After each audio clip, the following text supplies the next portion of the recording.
continuación, RTVC Noticias, emisión mediodía. Este programa es para toda la familia. No contiene escenas de sexo ni violencia. Los menores deben estar en compañía de los padres o un adulto responsable. Contiene sistema closed caption. Este programa fue financiado con recursos del Ministerio de las...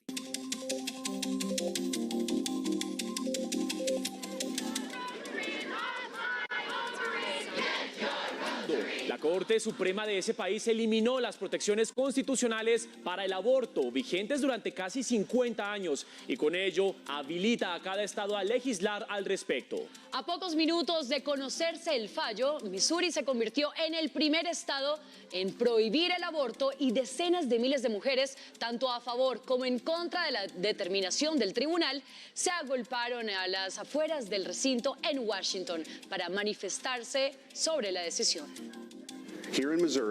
Aquí en Missouri, la voz del pueblo ya ha dejado en claro que los habitantes respetan la santidad de la vida humana.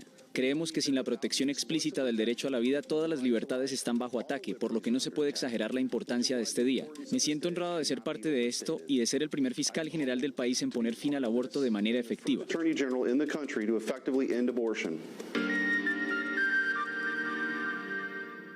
Empezó el empalme entre los gobiernos entrante y saliente. Les contamos cómo fue la primera reunión de los equipos en la Casa de Nariño. Expresidente Uribe y presidente electo Petro se reunirán la otra semana para hablar del acuerdo nacional. Unidad en el Congreso, el primer reto que enfrenta la bancada del pacto histórico. Hay reparos en el propio pacto por el anuncio de la presidencia para Roy Barreras.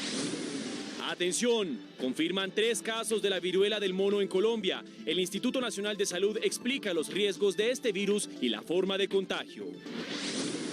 Que sean los hijos los que entierren a sus padres.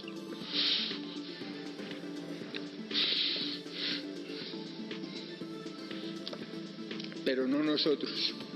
Les contamos qué viene para las víctimas de las FARC tras la primera audiencia de reconocimiento de crímenes del secretariado de la extinta guerrilla.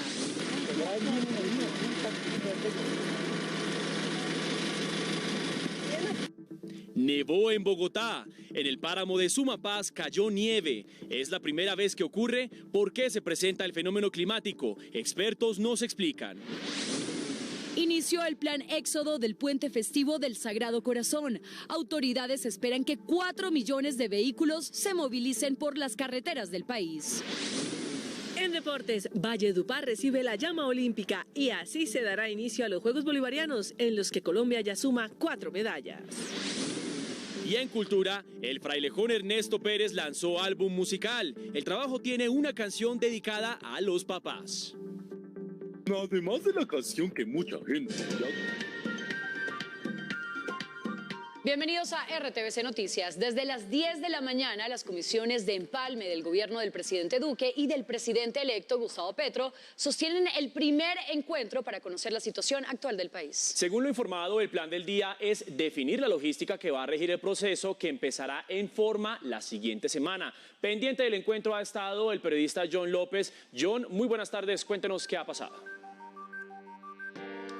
Sí, Mateo, pues mire, acaba de terminar precisamente este primer encuentro entre los dos equipos de empalme designados por los gobiernos entrante y saliente, donde se marcó la ruta a seguir para los encuentros que se realizarán entre las diferentes carteras. Por parte del gobierno del presidente Iván Duque, el designado o el vocero fue su ministro de Hacienda, José Manuel Restrepo, quien habló precisamente acerca de ese cronograma que se va a realizar para los encuentros entre las diferentes carteras. Hemos compartido en el día de hoy distintos asuntos en esta conversación. En el primero de los asuntos, acordamos formalmente un cronograma de trabajo que arranca entre los equipos de empalme sectorial del Gobierno Nacional y del presidente electo a partir del próximo miércoles 29 de junio. Queremos hacer público que este proceso arrancaría en las horas de las 10 de la mañana para los ministerios o sectores de transporte, comercio y función pública, en las 3 de la tarde para los sectores de interior, justicia, trabajo y hacienda, el jueves 30 de junio a las 10 de la mañana en los sectores de educación, tecnologías de información y comunicación, planeación nacional, ciencias y salud, y en las horas de la tarde, defensa y vicepresidencia. Bien, y por parte del equipo de Empalme, del gobierno electo del presidente Gustavo Petro, fue Daniel Rojas, que fue su jefe programático del programa de gobierno, quien fue el encargado de dar a conocer otros temas que le importan y le interesan en este momento y que serían prioridad para el gobierno del presidente electo Gustavo Petro, como lo son el metro de Bogotá, la situación de hambre que viven algunas regiones del país, pero también la situación actual de Hidroituango. Le hemos pedido al gobierno del presidente Duque que nos permita también tener adicional a los sectores ya preestablecidos y a las mesas institucionales establecidas la posibilidad de tener unos comités intersectoriales para abordar algunos temas que son de especial relevancia para el programa de gobierno del presidente electo Gustavo Petro. Esos temas son Metro de Bogotá, Hidroituango, paz, crisis de hambre, una mesa poblacional, una mesa que tenga que ver con la empresa Monómeros y una mesa que aborde todo el tema de pandemia. Muchas gracias. Bien, en otras de las noticias del día que se han generado por parte del gobierno entrante del presidente Gustavo Petro, pues son los diferentes acercamientos que se han tenido con otras fuerzas políticas para empezar a trabajar ya en lo que tiene que ver con el acuerdo nacional. Uno de estos acercamientos tiene que ver con la invitación que se hizo al expresidente Álvaro Uribe, donde a través de un trino el presidente electo Gustavo Petro pues dijo que era el inicio de los diálogos y que agradeció la buena voluntad del expresidente Uribe. Lo propio hizo el exmandatario, quien confirmó también que asistirá a la reunión que inicialmente estaría programada para la próxima semana. Y continuando con los temas de empalmes, pues también se han conocido otros nombres que ha venido designando el presidente electo Gustavo Petro. Uno de ellos, en este caso, es para el empalme con la dirección actual de la Policía Nacional, y es la designación del general en retiro William Salamanca, quien ha sido el designado por el presidente electo Gustavo Petro para realizar este empalme con la actual administración de la Policía Nacional, que en este momento es dirigida por el general Jorge Luis Vargas. Esa es toda la información por el momento desde el centro de Bogotá. Carolina, continúen ustedes con más en estudio. Muchas gracias, John, por esta información. Estaremos muy atentos de la agenda del presidente electo. Y desde el anuncio de ayer, que ayer hizo el pacto histórico para designar a Roy Barreras como presidente del Congreso, han aparecido voces de respaldo, pero también otras que rechazan la decisión, incluso dentro de la misma bancada. María José Pizarro fue la primera en mostrar respaldo a la decisión de postular a Roy Barreras como presidente del Congreso. Dijo que fue democrática y concertada, pero los senadores Alexander López Maya y Gustavo Bolívar la desmintieron. Respeto y acato la decisión, pero no digas mentiras. Varios no estuvimos de acuerdo. Roy es importante en ese rol y tiene la experiencia, pero no representa el cambio por el que estamos luchando muchos en este proyecto. María José, lo de Roy Barreras ni democrático, ni concertado, ni dialogado fue. Si vas a informar, aférrate a la verdad. Roy Barreras dice que la mayoría del pacto histórico votó por su nombramiento. La bancada decidió ayer, después de escuchar el domingo el discurso de triunfo del presidente, sobre todo, que yo tenía la experiencia y la capacidad de construir garantías con todos los demás partidos. Barreras también le respondió a Gustavo Bolívar tras cuestionarlo por su cambio de ropaje en su trayectoria política. Entiendo perfectamente por qué él a lo largo de su vida ha cambiado tanto de partido, porque él fue liberal del nuevo liberalismo, luego de Decentes, luego de Maíz, luego de Colombia Humana, pero nunca ha cambiado en su honestidad y en su compromiso con la paz. Por el lado del nuevo liberalismo hay rupturas. 3 militantes renunciaron al partido. Rodrigo Lara, Mabel Lara y Yolanda Perea expresaron no estar de acuerdo con la postura del movimiento como independientes del próximo gobierno de Gustavo Petro.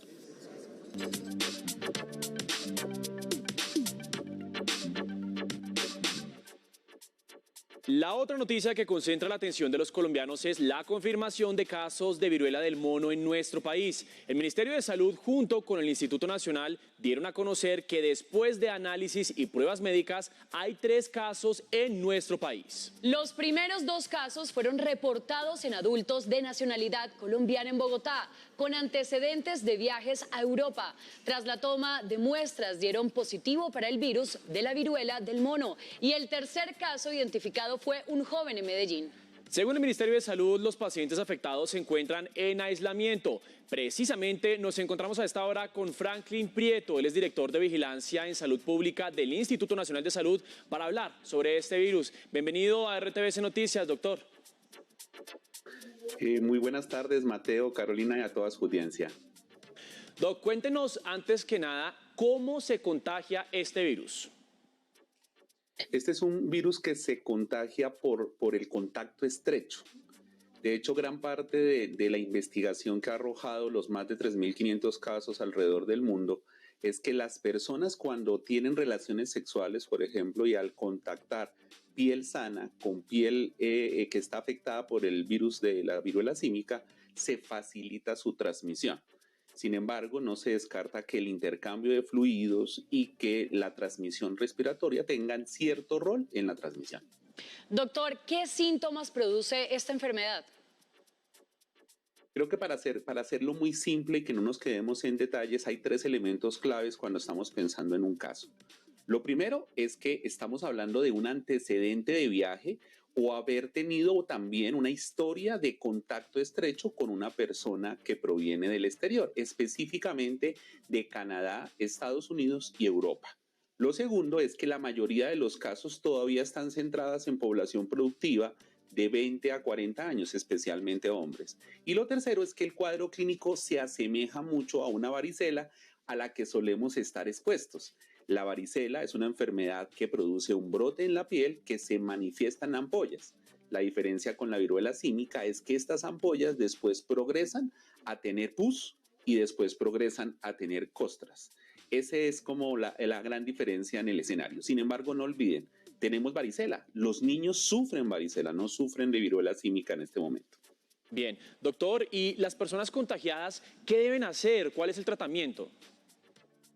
El primer elemento clave es aislarse, porque aislarse previene la transmisión a su núcleo familiar estrecho y adicionalmente disminuye la posibilidad de diseminación en la comunidad. Lo segundo es tener cuidados de piel, porque como pasa con la varicela, quedan pequeñas lesiones que después dejan cicatrices, entonces es importante la humectación de la piel. Y lo tercero es el lavado de manos. El lavado de manos disminuye la posibilidad de sobreinfección, que la sobreinfección es la que ocasiona una de las tantas complicaciones que tiene la enfermedad. Pues doctor Franklin Prieto, director de Vigilancia en Salud Pública del Instituto Nacional de Salud, muchas gracias por este tiempo con nosotros en RTVC Noticias.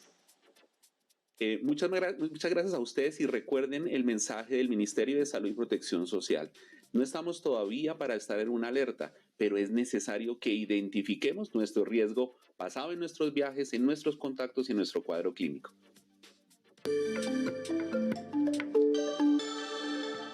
Una vez finalizadas las audiencias de reconocimiento por parte de los últimos integrantes del secretariado de las FARC, ¿qué sigue para las víctimas y para los victimarios? Consultamos al abogado de las víctimas.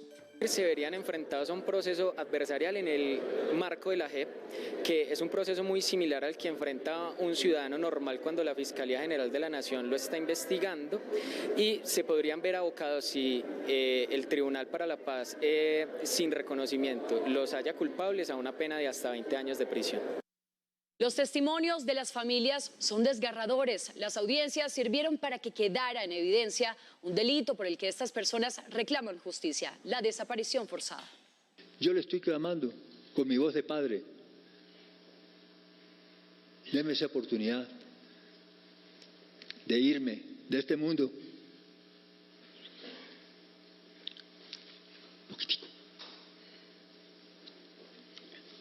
Sabiendo dónde enterré a mi hijo, porque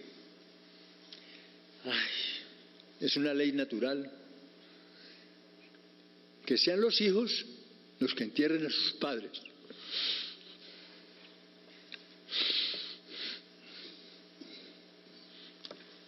Pero no nosotros. El dolor intacto se abre paso entre las lágrimas y frases desgarradas. Es la voz de las víctimas de las FARC. Con dignidad firme, piden explicaciones por sus seres queridos. Que acabe la incertidumbre por los desaparecidos es uno de los pedidos más urgentes. Y aunque yo de corazón hoy puedo decirles que los perdono sin justificar lo injustificable, lamentablemente yo no puedo cerrar el pasado. porque mi historia tiene un vacío muy grande, que es todo lo que tiene que ver con quién fue mi papá, porque su historia es mi historia. Mientras nosotros mantengamos odio, no la vamos a encontrar. Por eso, créanme, a pesar del daño que me hicieron, no los odio, pero no lo puedo perdonar hasta tanto no vea a mi hijo y saber a dónde le puedo ir a rezar. Las cicatrices que quedan en las vidas y las familias fueron puestas sobre la mesa. Ustedes deben y tienen la obligación con el país y con el mundo entero de reparar a las víctimas, porque sus crímenes no son menores que los que sucedieron en el Holocausto nazi. Para muchas de las víctimas hoy seguimos sufriendo por la muerte de nuestros seres queridos y además dejaron secuelas psicológicas y económicas demasiado grandes. Imagino la frustración de mi padre al ver que no podía salvar a su compañera y a su hijo. Él suplicó que lo mataran para no seguir viendo las aberraciones en las que estaban siendo sometidos. Esto es un daño irreparable. Tras las audiencias, se espera que con la información se continúe con la búsqueda de los restos de los desaparecidos. Vamos con más noticias. En Colombia el dólar alcanzó el mayor precio en lo corrido del año. Llegó a 4.146 pesos con 99 centavos. El precio histórico hasta la fecha es del 19 de marzo de 2020, cuando la cotización llegó a 4.230 pesos.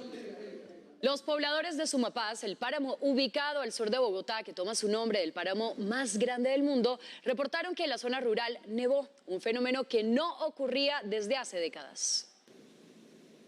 Por un momento esta zona del sur bogotano parecía ser otro lugar del mundo.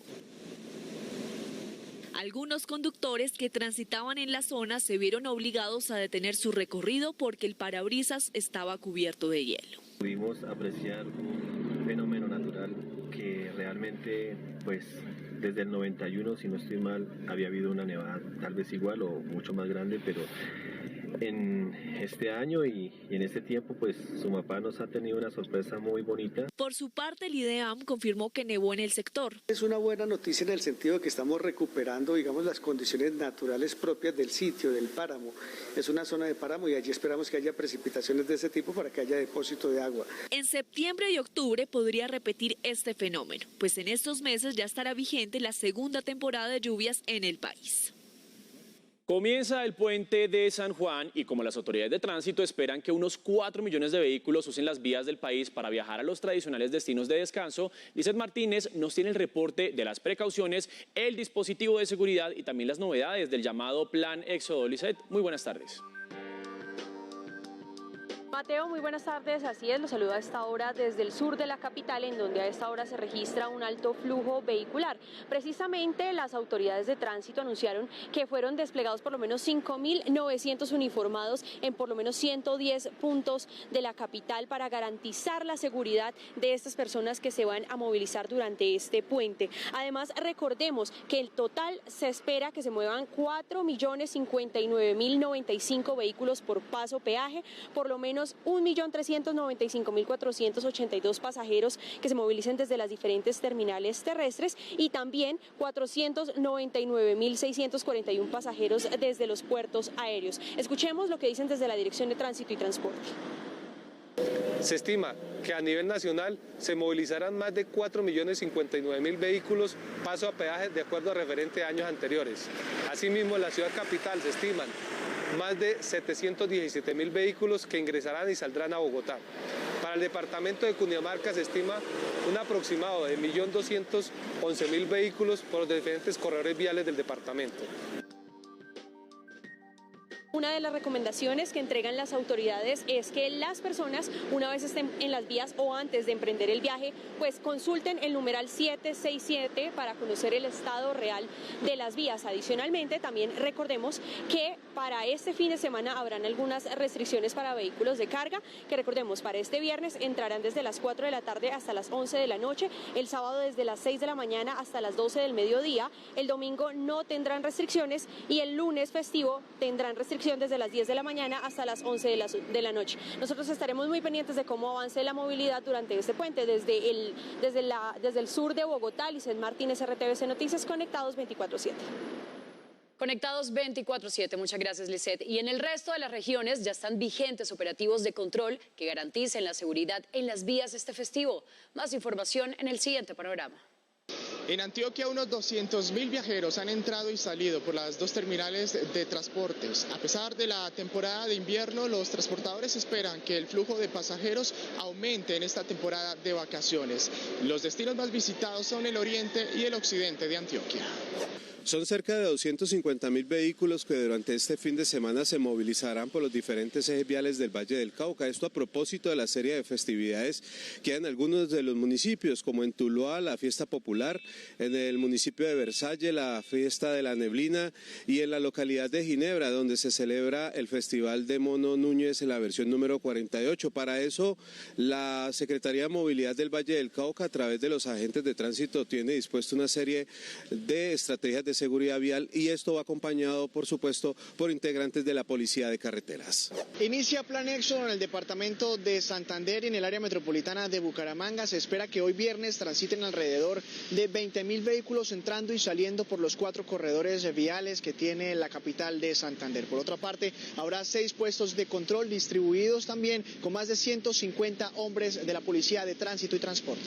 Para este puente festivo en el Atlántico se prevé una movilización de 75.000 vehículos. Para ello, las autoridades han dispuesto de 90 uniformados a lo largo de las carreteras, así como controles en las vías de la Oriental, la Cordialidad, la Prosperidad y la Vía al Mar. El año anterior, para esta época, se registraron 5 siniestros viales, dejando como saldo 3 personas muertas e igual número de heridos.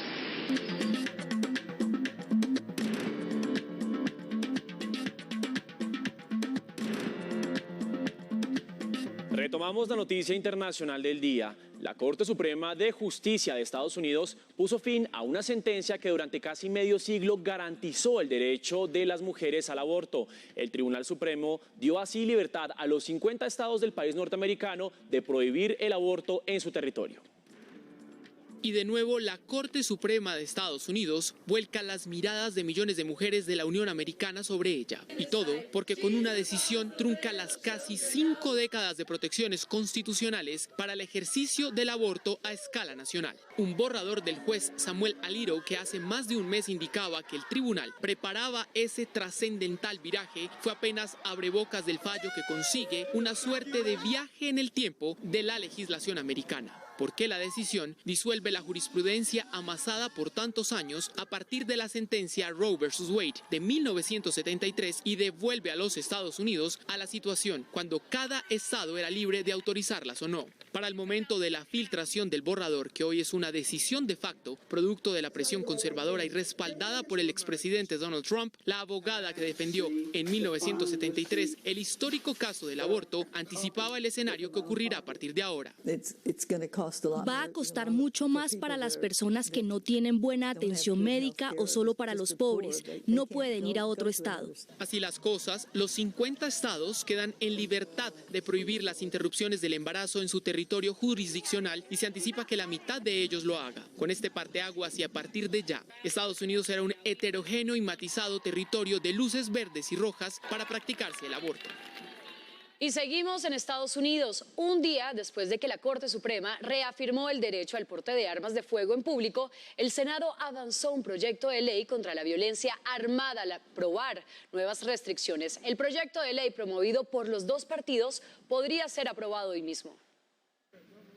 Buffalo, Nueva York y Uvalde, en Texas, son 3 lugares distantes en los Estados Unidos, pero muy cercanos en lo que han vivido. Son los 3 puntos de los más recientes tiroteos en ese país y la magnitud de esos episodios impulsa, como el sinnúmero de situaciones de esa escala en la historia reciente de la Unión Americana, la aprobación en el Senado de un proyecto de ley histórico sobre la violencia con armas de fuego. La primera legislación en casi 30 años al respecto. Histórico porque consiguió encontrar un punto medio entre republicanos republicanos y demócratas, porque fue escrito contrarreloj y porque se traduce por primera vez en un refuerzo a las restricciones de acceso a las armas con la comprobación de antecedentes de los compradores menores de 21 años, además de dotar a los estados de leyes de alerta que permitan despojar de artefactos bélicos a personas consideradas peligrosas y la inversión de $11.000 millones para programas de salud mental y 2.000 para programas de seguridad escolar. El texto ahora deberá ser votado en la Cámara de Representantes.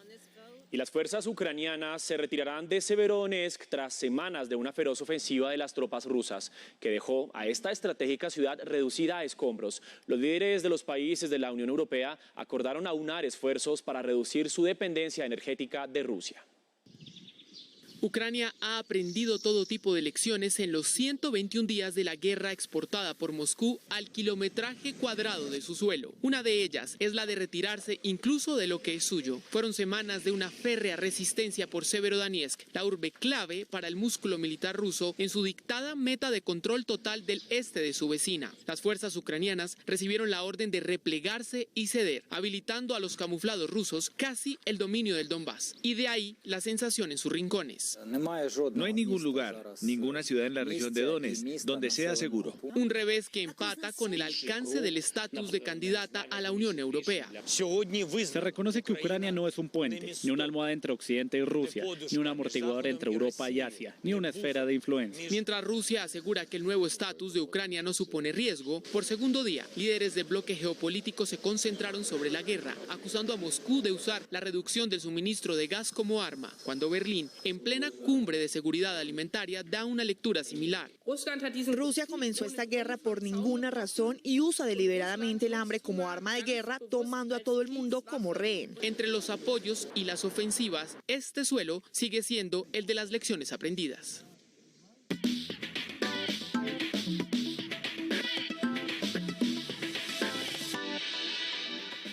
Y 26 minutos, hablemos de deportes. Hoy inicia oficialmente la edición número 19 de los Juegos Bolivarianos en Valledupar. Conectamos con la capital mundial del vallenato, en donde está Paula Fresneda, para contarnos detalles de este segundo día de competencia. Paula, hola, buenas tardes.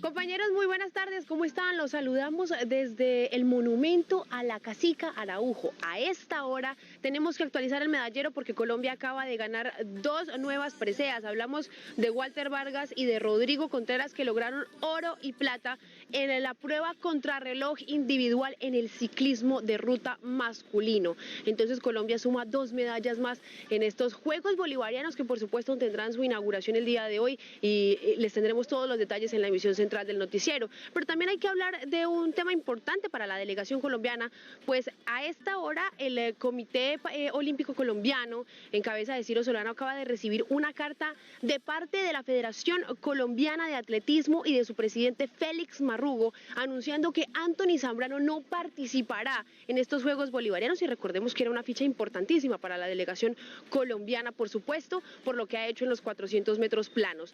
Dice el comunicado entonces que acaba de emitir la Federación Colombiana de Atletismo que Anthony ha tenido problemas físicos, que se le realizarán algunos exámenes médicos que ponen por supuesto en duda lo que ha sido o lo que sería la participación del atleta barranquillero en estas justas. También ayer Zambrano ha estado atendiendo a los medios de comunicación en el Valle del Cauca, donde lastimosamente ha tenido unos comentarios sobre el tema económico, de cómo le pagan a los atletas en el país, y eso pues por supuesto ha generado un poco de duda en lo que va a ser la participación de los deportistas colombianos en estos Juegos Bolivarianos. Nosotros por supuesto vamos a estar esta noche acompañándolos en lo que va a ser la inauguración de estas justas, y todo el fin de semana les estaremos contando cómo le va a ir a nuestra selección Colombia, a nuestra delegación colombiana en esta edición 19 de las justas. Soy Paula Fresneda, RTVC Noticias, conectados 24/7.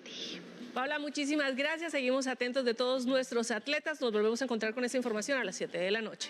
No paran los escándalos para el jugador colombiano Sebastián Villa en Argentina. Una nueva denunciante del extremo de Boca Juniors, que lo acusa de abuso sexual, rindió declaraciones con la juez Vanessa González, quien ha llevado el caso de Tamara Roldán. Hace cerca de 2 meses, Roldán denunció a Villa.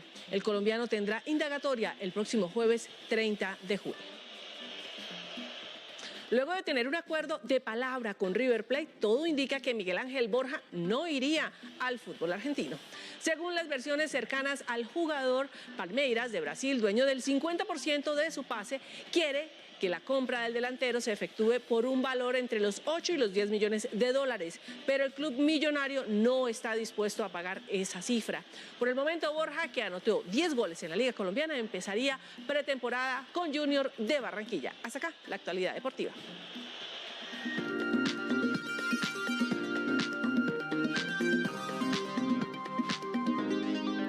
El cine mudo, el Caribe colombiano y la lucha de un importante movimiento social se toman hoy la pantalla de Señal Colombia y RTVC Play. Les contamos cuáles son las 3 cintas en la cartelera RTVC. Chaplin the Great. El mítico actor y cineasta Charles Chaplin llega con su obra a Cineclub de Señal Colombia. Tiempos modernos, su película más destacada y polémica, nos mostrará las condiciones desesperadas de las que era víctima un empleado de la clase obrera en la época de la Gran Depresión. Estrenada en 1936, es considerada como la última película muda de la historia. No te la pierdas hoy a las 10 p.m.